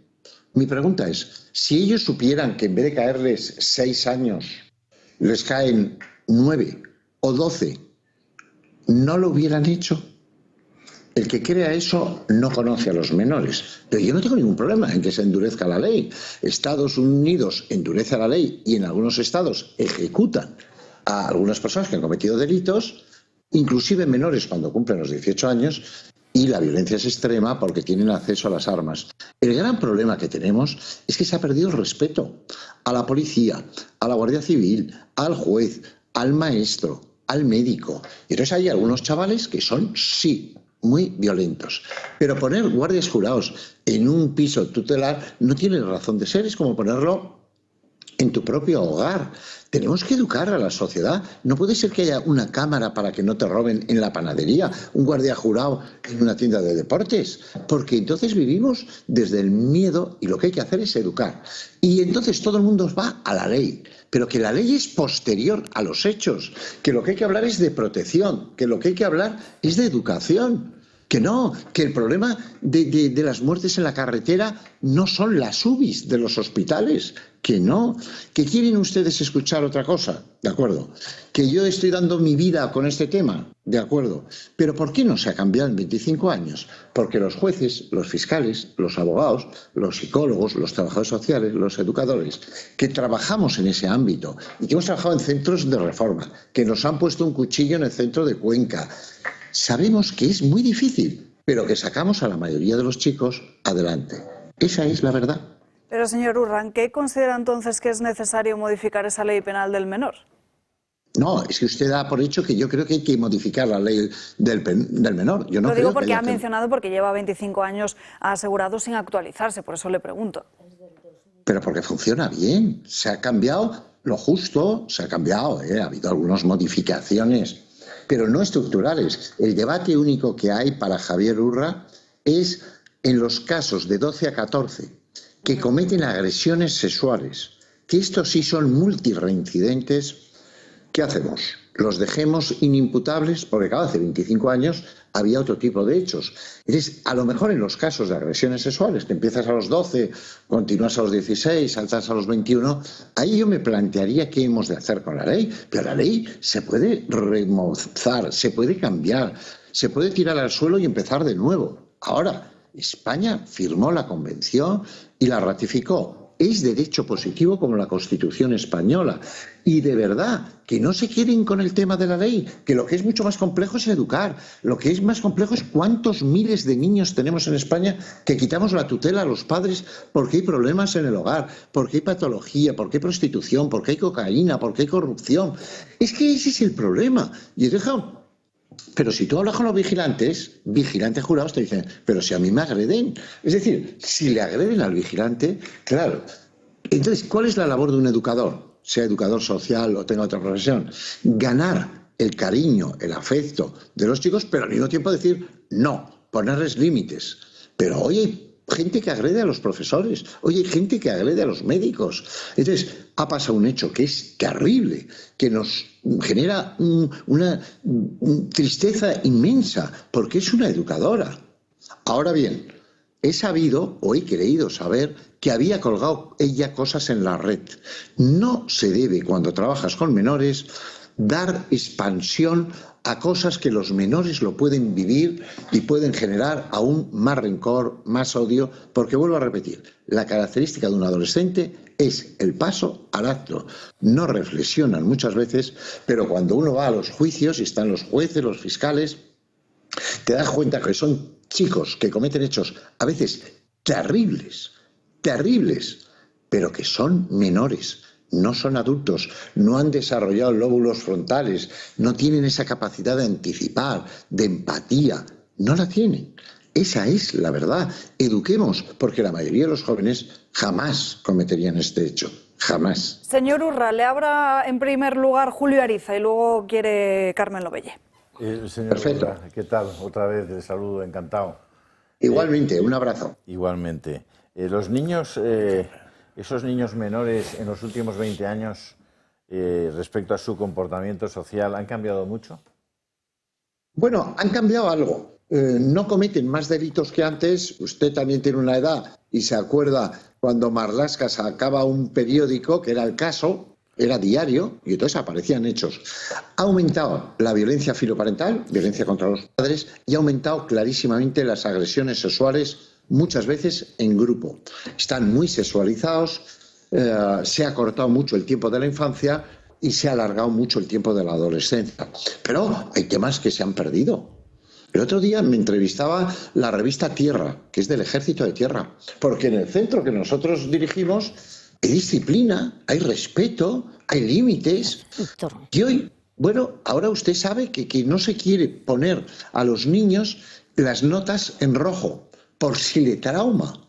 O que si corren 25 niños en un colegio, hay que dar premio a los 25. Pero vamos a ver, pero el último es un paquete, si no corre. ¿Pero por qué le voy a dar un premio? Es decir, estamos haciendo una sociedad que empodera a los chavales. Y hacen mal las cadenas de televisión que transmiten que a los menores no hay respuesta. Hay respuesta y los centros están llenos. Y fíjense si digo lo que digo o sabiendo lo que digo, que hay jóvenes que cuando son detenidos se hacen pasar por mayores, porque es mucho más cómodo vivir en prisión y tener que salir 15 minutos al patio que estar en un centro cotidianamente con terapia individual, grupal, deporte, estudio, cambio cognitivo. El problema no lo tenemos con la ley, lo tenemos antes de que tenga que intervenir la ley. Si no soy capaz de explicar eso, entonces poco podremos hacer. La noción de autoridad probablemente es la que ha desaparecido o la que al menos está propiciando que muchísimos chavales no vean delante de ellos a gente a la que hay que prestarles respeto, ¿no? Si esa es la cuestión, ¿cuál es la solución? Claro que es exactamente la que usted plantea. Es decir, si un chaval, y parece ser que el de 14 años, golpeaba gravemente a su padre, claro, hay que entender que cuando una educadora le dice a cenar, a la cama, no sales. Dice, joder, pero si no obedezco a mi padre, ¿por qué voy a obedecer a esta? Claro, por eso la tienes que armar no solo de autoritas, sino de 2 o 3 personas que digan, lo vamos a hacer de potestas, claro. Pero si hay una película en las Navidades siempre, y es un chaval que llega a un barquito de Dinamarca y le dice el capitán, haz esto, y dice, no me da la gana. Y le pega una bofetada al capitán y luego le dice, tú eres de los nuestros. Pececito, porque además le llama pececito. Y lo hace de los suyos. Como me decía hace no mucho el responsable de rugby de español, el entrenador de rugby, dice, joder, Javier, tú tienes chavales muy complicados, tráemelo. Coño, le hacemos un día un placaje, se ve dónde está su límite y luego decimos que eres de los nuestros. Hay que ganarse al chaval, pero claro, vienen a veces muy machacados, no por ser de un barrio periférico, sino porque no han tenido normas, no han tenido criterios, no tienen ejemplos, o los padres no han sido capaces. Y no estoy culpando a los padres, y no estoy culpando a los profesionales, pero hay que dotar. Si queremos resolver estos temas, hay que dotar. Igual que se trabaja con 3 chicos, una persona y un ayudante, para una persona que tiene TEA, que tiene un trastorno del espectro autismo, pues este tipo de chavales que es imprevisible consigo mismo. ¿Y no habrá que hacer, don Javier, un pequeño, volver un pelín más atrás y recordarle a la gente que un niño se forma mejor, de forma más equilibrada y más sana en una familia estable de hombre y mujer? Bueno, ese es otro tema que me abre usted ahí otro melón. Las familias en España son tradicionales, pero yo no creo que las familias monoparentales o homosexuales, no tengo estudios que hayan demostrado que hay más violencia hacia uno o hacia otro. Sí veo que la violencia se ejerce. No me refería yo a eso, don Javier. Yo más bien me refería a la promoción del divorcio y de la separación, con leyes que hacen que en 15 días una pareja con 2 hijos pueda dejar prácticamente a los niños en una situación... Tenemos la sociedad que tenemos. Eso. Claro, yo estoy hablando... Mira, Macron planteó inclusive volver a un pequeño mili. Yo desde luego hice la mili voluntario con 18 años y me fue genial y he estado toda la vida en campamentos, me levanto a las 4:30, sé lo que es la austeridad, el esfuerzo, la disciplina. Creo que hemos educado muy bien a nuestros hijos, creo que están educando muy bien a mis nietos. Y sabemos lo que hay que hacer y lo hacemos en nuestros centros, pero nos llegan casos muy dramáticos y de niñas que son violadas, que son prostituidas y claro, luego tú determinas que tienes psicosis. Claro, tienes psicosis porque la has estado violando, prostituyendo, pero eso es parte del problema de la sociedad. Es decir, los menores son responsables de sus actos, sí, pero nacen de una sociedad que en muchos casos es enferma. Y no estoy echando balones fuera, estoy diciendo que hay que poner los medios para trabajar con ellos y este es un hecho dramático. Habrá que ver qué había generado esa relación de tanto odio. Y jamás tiene que haber un solo profesional. El padre Ángel, al que tanta gente queremos y admiramos, en un centro de Castilla y León tenía por la noche a una sola profesional. Tuvo un brote psicótico y esa señora mató a un chico. Fue a la inversa, lo mató. Si hubiera estado 2 profesionales, eso no hubiera pasado. Esto hay que entenderlo. Pero tú vas al Hospital de la Paz o a cualquier hospital y está lleno de guardias jurados el hospital que está atendiendo a la gente que viene de urgencias. ¿Qué sociedad estamos haciendo? Esa es la pregunta. Y entonces la gente dice, cambien la ley, cambien la ley. Bueno, se ha aprendido esa frase desde hace 25 años y bien, pues cámbienla. Pero yo, que soy un tipo honesto, tengo que decir a la sociedad, endureceremos la ley. No cambiará los problemas, no. Le habla ahora Carmen Lobellé. Señor Urra, con mi admiración para su trabajo, que lo conozco hace muchos años. Casualmente, en los años 90, yo di clase a niños, a chicos de esas edades del Tribunal Tutelar de Menores. Pero todos ellos, entonces no era aún la ley del año 2000 a la que usted alude y que aprobaron por unanimidad. Aquellos chicos tenían un control, recuerdo perfectamente incluso el nombre del magistrado que los llevaba, Juan Luis Pía, y estaban en un centro, usted acaba de hablar de un centro también, donde tenían otro tipo de atención. De verdad le digo que yo ayer anoche, cuando escuché este caso, aparte de la pena que naturalmente me daba esta chica, no podía concebir que la ley puede ser buena, pero la aplicación malísima. ¿Cómo se puede mandar a una joven sola de noche con chicos que se conoce cuál es su situación? Por tanto, ahora que han pasado tantas cuestiones a las autonomías, usted mismo acaba de reconocer temas de violaciones también, quizá la aplicación se está llevando muy mal. Yo no viví esas situaciones.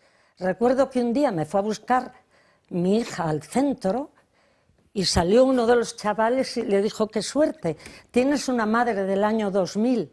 ¿Por qué? Porque llegamos a tener un cariño y una relación, pero claro, había unos responsables detrás. Yo creo que hoy eso de que se lo dan a determinadas compañías o empresas y ya son ellas las responsables del personal que mandan allí, y poca responsabilidad tienen cuando mandan a una joven sola por la noche. De verdad que creo que la aplicación es mala. No, yo estoy totalmente de acuerdo. Totalmente de acuerdo. Es decir, no puedo más que darle la razón, porque algo se ha hecho francamente mal. Claro. Es que además ella había avisado de ese enconamiento que existía con uno de los muchachos que le tenía amenazado. Ahí, primero, no puede haber una persona con los menores, pero no por eso. Fíjate, vas a estar muy de acuerdo conmigo. Si un niño se pone malo por la noche, tienes que llevarlo al hospital. Y entonces te dejas a los otros solos. Sí, es que no... el sistema es horrible. No, entonces, claro, hay que buscar un sistema que no sea donde lo económico sea lo esencial, sino que tiene que ser de cariño, de afecto, de límites, de normas. Todo eso hay que valorarlo, y en eso claro que hay que estar. Es decir, a mí me parece que el diagnóstico que haces es perfecto. Gracias. Porque el sistema no está mal, pero luego, si se lleva a efecto mal... por cierto, España es un país absolutamente federal, se diga o no, y cada comunidad autónoma funciona como... Claro, cada uno funciona. Ahora bien, mi experiencia, por ejemplo, con Extremadura, en lo que nosotros tenemos, es que vienen los técnicos, porque a veces, claro, los padres han desaparecido, o están en la cárcel, o son enfermos, o pasan. Nosotros tuvimos una chica que tenía un problema, la llevamos al hospital de Arganda, llamamos a la madre se prostituye y nos dijo: oiga, yo no voy a dejar ahora mi trabajo para irme a ver qué le pasa a la niña. Es que esa es la verdad, es que esos son los problemas. Es que cuando decimos que tenemos niños problemáticos, la pregunta es ¿por qué son tan problemáticos? ¿De dónde nacen? Por cierto, de todos los niveles socioeconómicos. Pero sí, tenemos una sociedad que genera muchos problemas y luego nos echamos las manos a la cabeza cuando pasa algo tan terrible y que va a generar en todos los profesionales pues un tsunami emocional, porque han matado a una compañera que ha visto cómo le mataban aquellos por los que ha luchado y cuál es su ilusión: hacer bien y hacer chicas y chicos para un futuro y un presente. Por lo tanto, sí, no hay que cambiar todas las estructuras, pero sí tenemos que mejorar las cosas que no funcionan, y da pena que haya tantos profesores y tanta gente en institutos, colegios que está pensando en jubilarse porque realmente tiene miedo al alumno, cuando no tiene miedo al padre del alumno. Es que yo vivo en la zona de Retiro de Madrid, que es una muy buena zona, y en mi ambulatorio yo he visto un cartel, ahora no está, pero lo vi, que ponía: prohibido pegar al médico. ¿Han oído lo que he dicho? Prohibido pegar al médico, pero ¿qué nos está pasando? Por lo tanto, cambiar la ley es fácil, pero no es la solución. Cámbienla, pero eso sí, quien me diga que quiere cambiarla, que me explique por qué cambiarla y cuál es el modelo que quiere. Usted, dígame qué otra cosa quiere hacer que no se está haciendo. Aquí lo tenemos que dejar, Javier Urra, como siempre. Un placer escucharle. Un abrazo. Muchísimas gracias. No, al revés, ya sabes el cariño que os tengo y que me siento parte de ese magnífico y equilibrado equipo. Un abrazo. Por supuesto que lo es. Nos vamos a ir a la última pausa de publicidad del día de hoy y enseguida estamos de vuelta. La diabetes es silenciosa y traicionera. En su fase inicial no causa dolor, pero si no se controla puede ocasionar un daño que cuando se manifiesta afecta ya de forma muy importante a nuestro corazón, cerebro y riñones. Este dato es revelador. El 50% de las personas con diabetes ignoran que la padecen y cuando esta se diagnostica, el paciente puede haber acumulado años de progresión de la enfermedad en los que ha ido avanzando sin control. No obstante, y ahí es donde reside la buena noticia, en su forma más frecuente, la diabetes tipo 2, se puede prevenir en gran medida simplemente con unos buenos hábitos de vida saludables. Por eso, detectarla a tiempo es fundamental y una buena manera de hacerlo es comprobar la glucosa de manera regular, algo que ahora es posible sin ningún tipo de molestias y sin dolor con los glucómetros sin pinchazo de Protege tu Vida. Adolfo Elbistor, muy buenas tardes. Buenas tardes, Alba. Bueno, la verdad es que estos glucómetros están arrasando y no es para menos. Pues sí, sí es verdad. Además, has dicho algo muy importante, es decir, hay muchas personas, fíjate, la mitad, que tienen diabetes actualmente y no lo saben.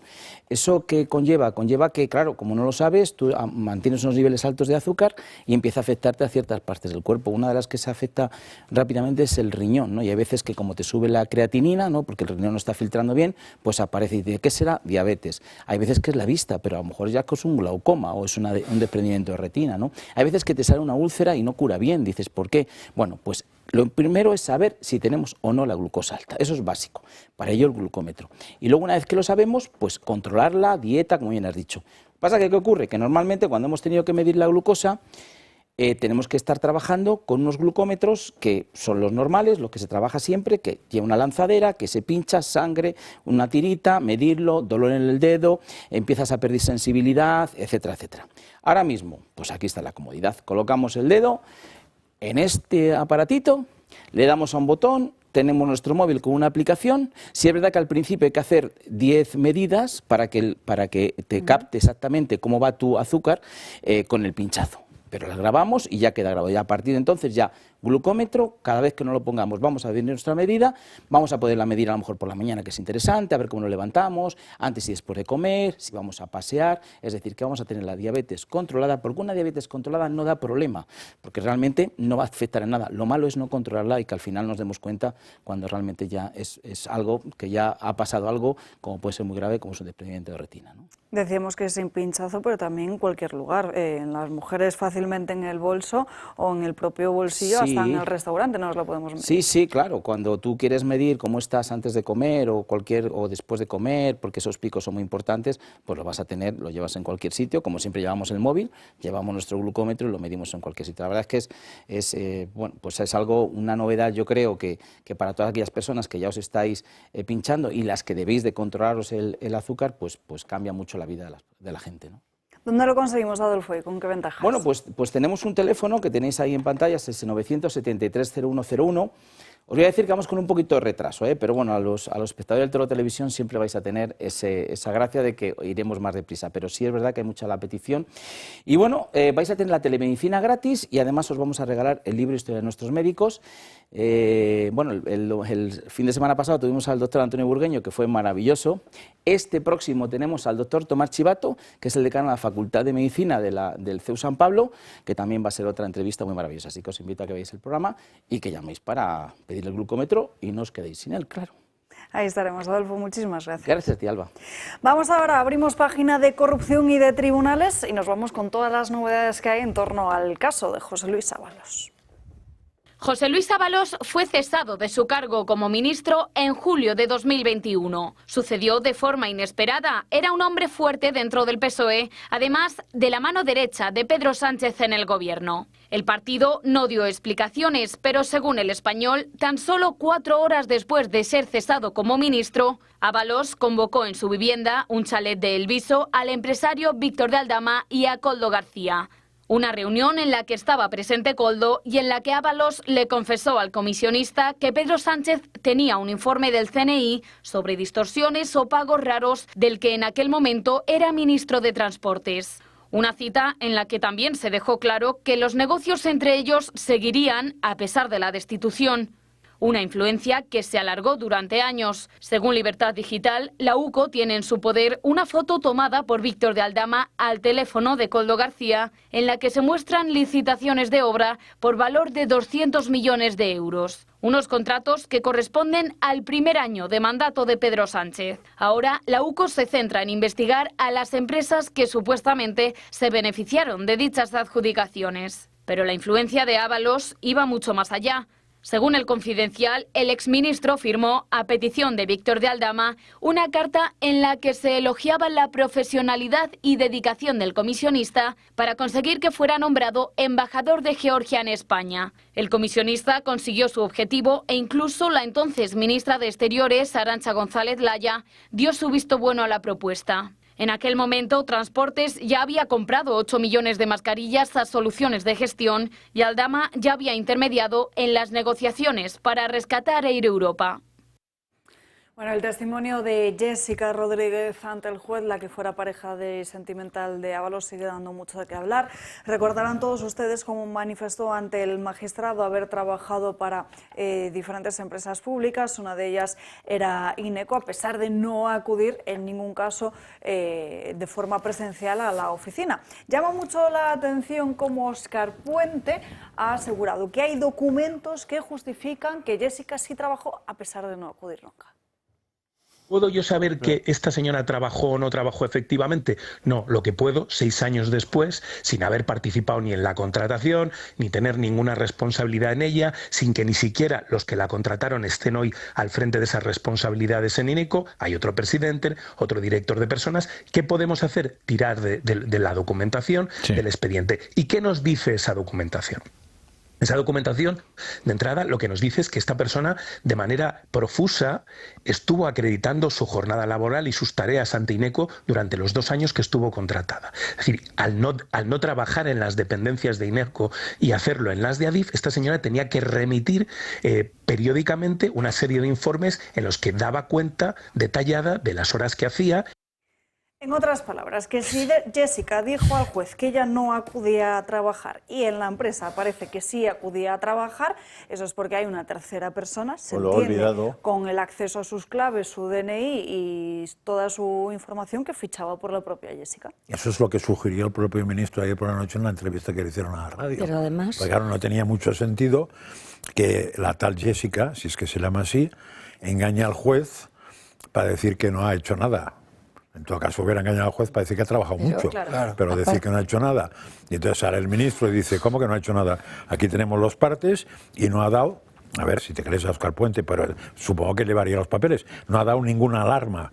O sea, ha cumplido todo lo que se le ha encargado, lo que sea. Entonces, claro, la única explicación es que alguien ha tapado la inanición de la tal Jessica y que no iba a trabajar, porque era segura que no ha hecho nada más que recoger un ordenador un día y esperar a que la llamen para ir otro día. ¿Y si iba David Sánchez? Creo que no se equivocaba. Creo que no, sería otro. En vez de ir a la Diputación de Badajoz. Es que hay que mandarle antes la ubicación. Iba a Ineco. ¿Tú crees que David Sánchez es de esos? No, pero aparte de eso, ¿cómo podemos admitir que un ministro de ese ministerio donde contrataron a una señorita que la buscaron pues en algo de prostitución? Esa señorita viajaba al extranjero con el señor Ábalos cuando él era ministro. La compañía dependía de aquel ministerio y ahora él, ante todos los españoles, lo único que quiere decirnos es si trabajaba o no trabajaba. Mire usted, es que es algo absolutamente absurdo. Pero es que no era el ministro. O sea, ella dijo que no trabajaba y a nosotros eso no es lo que nos importa. Lo grave es que la colocaron a dedo.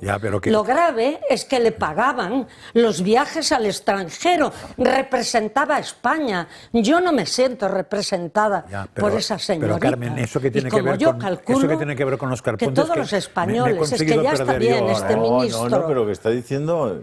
Tiene muchísimo... Para otra pregunta. No, y además ella restaba eficacia y fuerzas a al propio Ábalos acompañándole. Ya, pero a ver si nos entendemos. O sea, tengo unos viajes más. Hay una no, cosa a lo para mejor entender. estaba más contento. Si yo te pregunto por Barcelona, no me contestes Qué Oporto, ridículo. si puede ser, porque... Es que es algo tan si te horrible pregunto por lo que han Barcelona, hecho. no me expliques cómo es Oporto. Entonces, es Que que lo ya único que nos tener que explique defender ya si Puente fichaba. tiene castañas. Pero claro, a Óscar Puente lo que le preguntan ayer es eso. ¿Trabajaba esta señora o no trabajaba allí? No le preguntan... Bueno, sí que le preguntaron. Lo que dice Carmen, Claro. sí, en eso tienes toda la razón, en Oporto y en Barcelona. No. El problema no es el problema, es que ella pone el dedo, pone la fuerza del argumento, en que ¿para qué vamos a ni siquiera a discutir esto? Ya, pero la pregunta es lo que había dicho Óscar Puente ayer. Pues mal no hecha dónde hay que la poner el pregunta dedo. por el Bueno, es otro periodista, tema, si pero quieres. Es que con ese sistema podemos discutir A mí de no todo me siempre sin importa si aclarar trabajaba. en nada. Lo que yo no entiendo es que si realmente Claro. existe acreditación de que lo que se le pedía ella lo hacía, ¿por qué ella misma se iba a inculpar Claro. y decir que no Es lo hacía? ¿no? absurdo. Pudiendo, me extraña que ahí faltase esa comunicación porque estoy convencido de que ya sí que sabría que había una persona que estaba dando parte por ella. Convencido, pérdida de tiempo, como dice Carmen. O sea, perder el tiempo en este debate Eso me sí. parece... Bueno, te abres... O sea, Cuidado, a ver, cuidado, estos cuidado. tíos se han saltado todas las leyes, todas las normas, se han cachondeado de esto. O sea, han hecho todo tipo de barbaridades, de malversaciones, de tal. Siguen ahí, no tienen ni una medida cautelar. Exacto. Es decir, no les ha pasado nada. Se están cachondeando, van a las televisiones. Tío, ¿qué me vienes a contar? Si se lleva el dinero a paladas, hombre. Por A añadir paladas. un dato que a mí me parece... Por añadir un dato que a mí me parece prácticamente distópico, ¿no? En base a lo que se está viviendo, la Fiscalía, que cada vez tiene menos imagen de Fiscalía y más de Gobierno, ha abierto 0 investigaciones contra Begoña Gómez, pese a estar imputada por otras vías, 0 contra el hermano de Pedro Sánchez, 0 contra Ábalos, 0 contra el fiscal general del Estado, 0 contra varios ministros a los que se les está acusando de tener riquezas en el extranjero y, sin embargo, ha abierto una Vox por vender pulseras en carpas durante campañas electorales. Y a mí ayer, según decía la cadena SER, la Fiscalía me va a investigar porque he dicho que las cañas de los ecologistas se oponían a quitar las cañas y no sé qué, y que una parte imposible, hombre. A mí me han abierto a mí. Pero, yo soy una víctima del terrorismo, sí, para que lo exacto. veáis. Pero hay terrorismo de estos tíos que ya no saben qué hacer para Claro, pero además añadirle otra cosa. Los mismos, el mismo Partido Socialista que quiere presentar una ley a través de la cual se nos impida a los ciudadanos ejercer la acción popular, sí va contra el señor Ariza y sí va contra Vox. O sea, que ellos lo utilizan cuando quieren, cuando le parece. Claro. La verdad es que es para estar en la calle. Mira, a mí se me coge más joven, me planto en una tienda de campaña, dime dónde. La gente saldrá cuando esté todo perdido, porque pero desde luego si no somos Rumanía es porque el gobierno no tiene el control total. Por Dios, iban a abolir la prostitución. Tratamos de avanzar porque se nos está yendo el tiempo, nos quedan menos de 15 minutos. Veamos ahora todas las novedades en la trama de hidrocarburos. 50.000 euros a cambio de amoldar su declaración. Según The Objective, 4 días antes de declarar, la empresaria Carmen Pano acudió a un despacho de abogados próximo al PSOE, donde se le ofrecía esta cantidad de dinero para que ésta cambiara su declaración.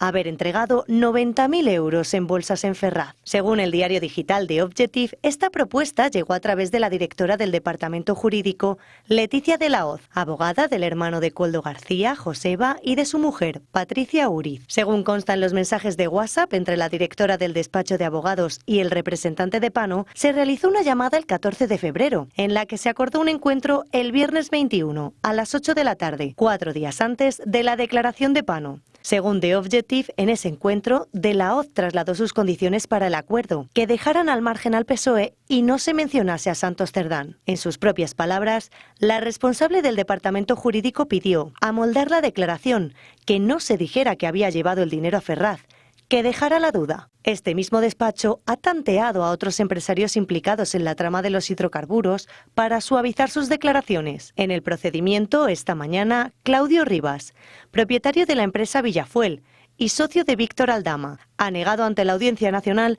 su implicación en el fraude del IVA de la operadora Gaslow, una presunta trama que destapó la semilla del caso hidrocarburos. Más papeles. Bueno, y el magistrado, por otro lado, con el caso Begoña Gómez, el magistrado Juan Carlos Peinado ha citado a Félix Bolaños como testigo para declarar el próximo 16 de abril por la contratación de Cristina Álvarez, esa alto cargo de Moncloa que habría trabajado para los intereses privados de la mujer del presidente del Gobierno. Además, esta misma mañana hemos conocido también cómo el magistrado ha ampliado la investigación a la malversación de fondos públicos, que por cierto, de ella ha hablado yo que Diario, parece que se ha reinventado como inspectora de empresas para que cumplan con la agenda ecologista de la Unión Europea. En fin. La agenda ecologista, que es el futuro, Claro. es donde está el negocio, en la agenda ecologista ahora, claro, y en la guerra y en la agenda ecologista. Pero hay que hacer todo empresas esto, corriendo. lo que tenían cuando un periodista, que haya periodistas valientes que le digan mentirosos. Todos recordamos la fotografía que dio Aldama con Sánchez y negó que le conocían, negó que no era nadie, y ahora está demostrado que trataba con todos los ministros, con la que está en Europa, con la de Hacienda, con su segundo de a bordo, pero es ahí que sigue en la calle. claro, es Ahí que sigue en la calle, hombre. es que No no les hay ponen ni una derecho. medida cautelar, hombre. La Una es gente está vicepresidenta de la No, Comisión no pueden Europea. destruir pruebas, ¿no? Estos no pueden destruir pruebas. No, claro. Hombre, por favor, es que es un...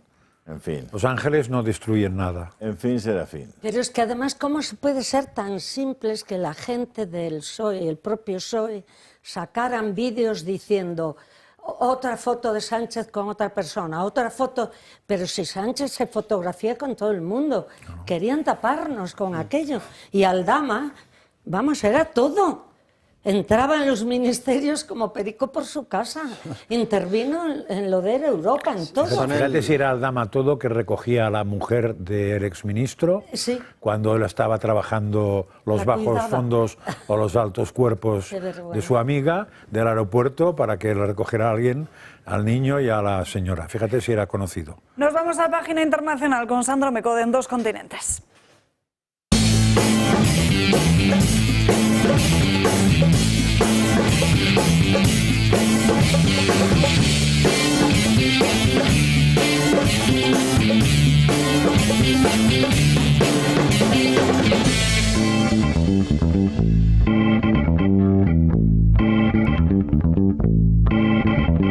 Bueno, pues hoy vamos a hablar de dinerito, porque ayer las cosas no fueron demasiado bien en Wall Street. Esta era la noticia del día, el pinchazo absoluto que hubo en bolsa por parte de algunos de los activos estadounidenses, que precisamente reflejó tanto Wall Street como la bolsa mundial. Les puedo dar datos sobre algunas de estas bajadas. Por ejemplo, Dow Jones tuvo un desplome de casi 900 puntos, Nasdaq perdió un 4% y el S&P 500 cayó un 2,7%. Y para todos aquellos que no tengan ni idea de qué es esto, básicamente lo que queremos decir es que la situación fue mal. Pero ¿qué ocurre? Que pese a todo esto, pese a todas las noticias que señalan a Estados Unidos, Donald Trump está tranquilo. Y es que es mucho más allá de que esté tranquilo. Está seguro de que todo va a ir estupendamente para el pueblo estadounidense. ¿Esperas una recesión este año? Odio predecir cosas como esas. Hay un periodo de transición, porque lo que estamos haciendo es muy grande. Estamos devolviendo la riqueza a Estados Unidos. Y eso es algo grande. Pero siempre hay periodos de... Se necesita un poco de tiempo, pero nos va a ir genial. Claro, la cuestión es que se ha relacionado mucho lo que ha ocurrido en la bolsa con los aranceles, pese a que Trump dice que efectivamente, que para poder llegar a ese estatus económico deseado, pues primero hay que pasar por el barro. Bien, pues los aranceles no se han detenido en absoluto, porque Canadá, que ahora mismo está siendo el gran rival en cuanto a aranceles se refiere en Estados Unidos, ha contraatacado, ha impuesto un arancel del 25% en la electricidad a los Estados Unidos. Así lo decía el primer ministro de Ontario. Dejadme ser claro. No dudaré en aumentar estos aranceles. Si es necesario, si los Estados Unidos escalan esto, no dudaré en cortar el suministro eléctrico por completo. Creedme cuando os digo que no es algo que quiera hacer. Me siento horrible por el pueblo americano. porque no han sido ellos los que han comenzado esta guerra comercial. Solo hay una persona responsable de esto y es el presidente Trump.